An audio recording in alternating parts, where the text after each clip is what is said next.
দাদা ঘূৰি দিলে ঘূৰাৰ পিছত মই কৈছোঁ অ'কে ঘূৰিছে যেতিয়া এতিয়া আমি ৰিটাৰ্ণ পাৰলে নহয় মানে বোটখনলৈ যাম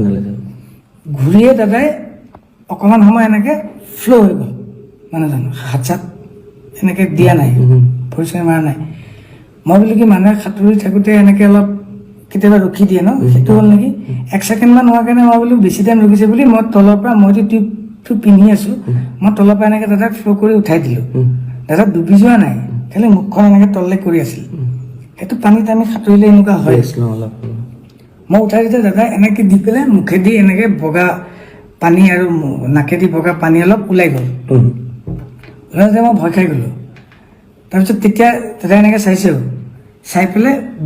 বমি কৰি দিলে অকণমান বমিটোত অলপ বিয়েৰ গোন্ধাইছে বিয়েৰ খাইছিল অকণমান পৰ্ক 1 পিচ খাইছিল ওপৰত তেওঁলোকে বনাই নিছিল সেই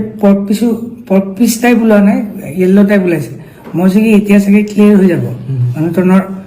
কিবা এটা চৰচনি খোৱাৰ নিচিনা হ'ল চাগে পানীত পৰিলে যিটো হয় তাৰপিছত মই তেওঁক দাঙি ধৰি আছোঁ কিন্তু তেওঁৰ যোনটো এফৰ্ট এজন মানুহক উঠাই দিলে এটা এফৰ্ট থাকে ন মই উঠাইহে ধৰিছোঁ মই তেওঁক ওচৰত লৈ থকা নাই পানীত মই জাষ্ট ডুবিব নোৱাৰাকৈ তেওঁ যিহেতু টিউব পিন্ধা নাই মই এনেকৈ ধৰি আছোঁ তেওঁ কিন্তু নিজৰ এফৰ্টটো নাই যেনেকৈ মই উঠাই দিছোঁ এনেকৈ দিলে ইফালে হালি গ'লে ইফালে হালি যায় ইফালে হালি গ'লে ইফালে হালি যায়